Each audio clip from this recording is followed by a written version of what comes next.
My name is Tim. My name is Karen. My name is Larry. My name is Beverly. My name is Tim. I'm 15. My name is Michael. My name is Bruce. My name is Mark. Benjamin. I'm 72 years old. 44 years old. I'm 21. I am bipolar and schizophrenia. I'm 51 years old. Rebecca. I'm a bipolar disorder where my mood swings go up and down.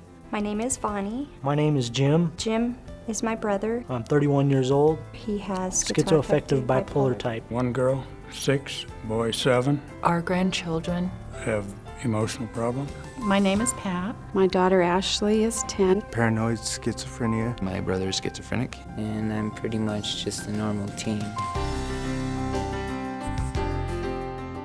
Mental health is one of the most commonly misunderstood health issues in the world. The following program offers you a rare opportunity to look into the lives of individuals and families affected by mental health issues, including my own family. My name is Matt. I'm 24. I'm Peggy. I'm 51 years old. My name is Seth. I'm 24. I'm Neil. I'm 50. I am the stepfather of Tim. My name is Tim. I am 26 years old. I've been diagnosed with schizophrenia, paranoid type. I used to describe it as a link missing from his thought chain because nothing made sense to me about what was going on with him. He just would try to work through problems, and there would be something that would be so obvious to the rest of us that he just couldn't see. I had always felt, just as kind of in the back of my mind, that I was different from other people. Some of the behavior that we saw was so disruptive to the family, nobody wanted to be around him at the time. And we didn't know what to do because this was just like an absolute tornado going through the family unit. I knew something was wrong. I knew, I'd heard a little bit about schizophrenia. I didn't really know anything about it, but I was like, I know that what I'm experiencing isn't normal, isn't right, with all the voices and hallucinations and delusions and all that, and the confused thinking and all that. We finally did get him into a system that was able to diagnose him and say, it looks like all of these symptoms are from schizophrenia. When I was diagnosed, I felt kind of discouraged and I had a hard time accepting it. But at the same time, I was glad because there was something wrong. It had a name and it could be treated. It was completely unexpected, but it made everything make sense. That was both a shock and a relief at the same time. And the reason is because we never thought that he would have something like schizophrenia. And what was schizophrenia anyway? The chemicals in the brain are not in balance. And if there's too much of that chemical in there, what happens is that you get false signals going from each brain cell to the other brain cell. So that produces hallucinations. It was hard to plug him and us into the kinds of systems that would be readily available to take care of it. The good thing is that in Jefferson County, they have one of the most enlightened and advanced kinds of mental health programs. The greatest people here took hold of Tim, and over the course of the next 2 years, got him leveled out. I mean, I know from my own experience that you see people with mental illnesses who are potentially dangerous. And that's because nobody's taken the time to care about what's going on with them. We're not a bunch of killers, that's a common misconception. And schizophrenia is not a multiple personality disorder. Since I've been stable, on a good medication, feeling the best I've ever felt, that I can remember, I have started working. I work for the center now, and been making presentations in front of 85 people. Here is where he found a lot of people who were great resources for him, and also people who were dealing with the same kind of mental illness issue. And so they had a camaraderie and they had a commonality to it all.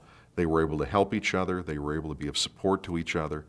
And just the feeling, I think, that we're not in this alone, we're in this together, makes a tremendous difference. It was a great way to sort of get rid of an enemy and get the person that you remember loving back. Just never give up the fight, and you'll win. My name is Beverly, and I'll soon be 64 years old. My name is Bruce, and I'm 72 years old. My husband and I have been involved in raising our grandchildren. They both have emotional problems. When my grandchild was diagnosed with ADHD, I had a very, very hard time with that. Raising two grandkids is taking on quite a responsibility. We're in the middle of it 24 hours a day, 7 days a week, 365 days a year, without any training or anything. So that's why I really think the Families Together program was so helpful, is because they came in and actually gave us tools to do that. The biggest problem that I have is funding. I don't think the people should have to go scavenging to try to raise kids. If we can't raise our kids, what can we do? My name is Pat, and I'm 59 years old, and I'm here today to talk to you about my son, Jim. My name is Mark. I am 39, and Jim is my brother-in-law. My name is Vonnie. I'm 35 years old. Jim is my brother. My name is Jim. I'm 31 years old, and I have been diagnosed with schizoaffective bipolar type. He was really involved with gymnastics and was actually a nationally ranked gymnast. His first year in junior high, I can remember one of the semesters he had straight A's, and then it seemed like things took a turn for the worst, and his grades started going down. He started getting involved with drugs and drinking. I think I knew probably before he did, and maybe even before my mom did, that he had a mental illness. It didn't come all at once like, bam, I got a mental illness. You know, it was more of a slow growing process over a long period of time. So there were a lot of things that kind of closed in on him, and he had a breakdown and was hospitalized for 15 days. Lots of voices, wars going on in my head, just very, it's very intriguing and one type that all your mind can do all that without you knowing and disguise these voices as though they are real people, and all the, seeing mechanical bees and, there's just totally radical things that go on that your mind says, yes, this is true, this is really what's going on. And it's not. It's in your head. Nobody else can hear it. Nobody else knows it. The first time we had a meeting with one of the caseworkers at the hospital, she just came right out saying that he was paranoid schizophrenic, and I'd never even heard or knew what the word. I'd heard the word, but I didn't have any idea what it meant. And I was really devastated. I think it must have been extremely scary for Jim to be paranoid at times, that he was in charge of the world and there was a war going on in his head. Just being totally fearful of my life for a long time and wanting to die, and just very strange things that this illness does to you. From the very beginning, when he was hospitalized, we were very open in our whole family about talking about it. And so when people would, even when other company would come around, it was nothing that we ever kept quiet about or felt that it was shameful. It was just, this is what Jim is dealing with. His younger brother deals with asthma. And so we kind of approached it in that same way, that, Dan has to take medication for asthma, Jim takes medication for his mental illness. One of my brothers in my family told me two things. He says, one, always take your meds, always go to therapy, for yourself. And the other thing is smile at people. If you smile at people and you look them in the eye and you smile at them and nod, 90% of the time you're going to get the same thing back. The Jefferson County mental health system that has provided so much for him as far as camaraderie and hope and success, that he has definitely grown so much from where he was when he was first diagnosed.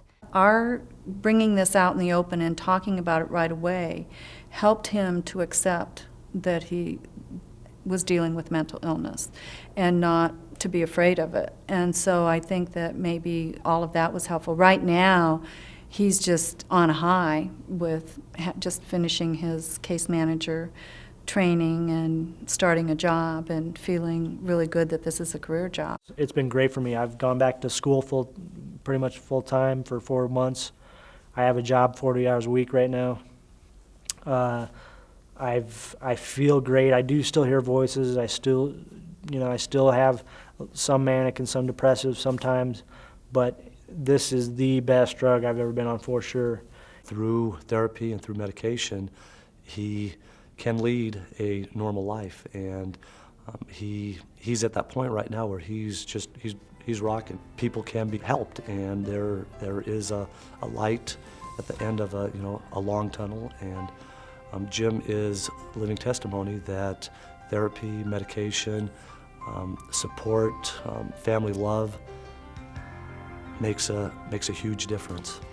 I see Jim doing whatever he wants to do and dreaming the dreams that he wants to dream. He has come so far, and it is so neat to see that he can do whatever he wants, and we'll be there, and it'll be great to watch.